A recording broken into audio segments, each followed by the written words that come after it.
mafanzi muri ngoda ndiko kuzanga tichibika zva munoda.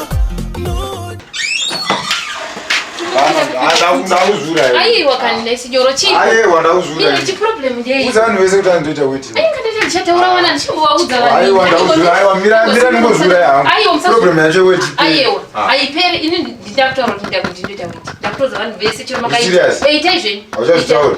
Kana ndichabhutora ndindoita.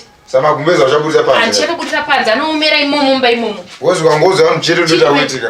Tindipai ndibati tabu. Zura aiwa siya. But zvino chitauro chokwadi muzi.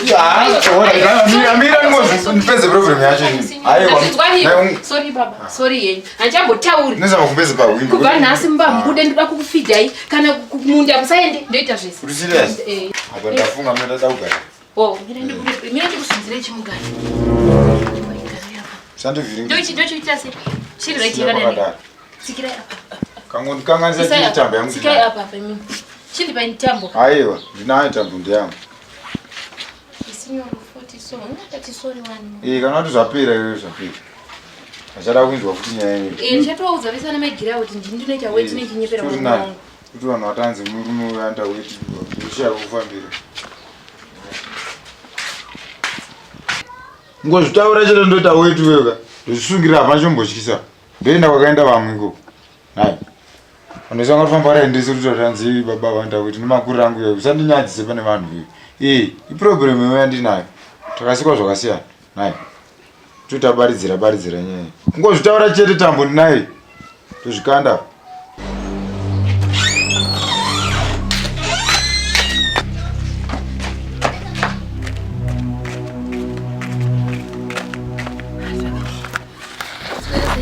Umanyiswe?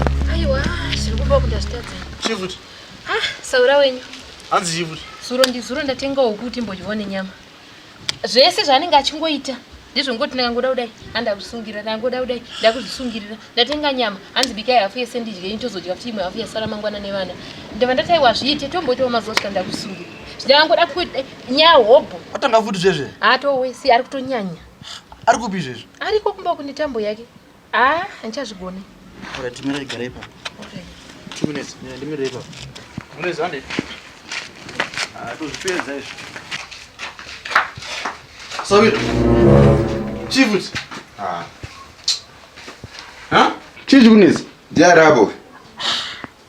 Aita sei mkazi? Every day ndafunga kumwe Judas zvangu. Usaba ngafa uzuraya. Kona ngatese. Tarisa obleke ndatorwa ndikuenda. Ugadzire. Kuti mkazi azotengere huko. Anongotora mari zvo andisina kutora naye.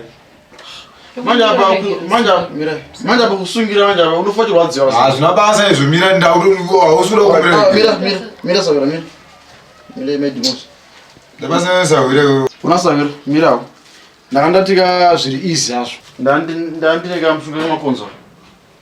Yaudase. Kuti ungofako zvinhu zvinyore aurwadziwa uite sei pane kufa kusungirawo. Kamusunga aka 2 minutes ngwaroenda.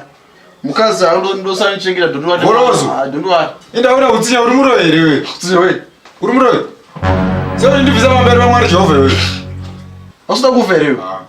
Sandi chairira zvinzwa. Ndati ufe zvakanaka. Babana ndoto wani macho wakanaka. Kusimudza babana. Iwe. Babana apinda mutaura no. Nai. Ndatombozwa kuti mwana wakashata akatomira ndife panapa. Nai. Muro wewe munhu andibona. Sarwadziwe naika. Chingosi ya wangoleka.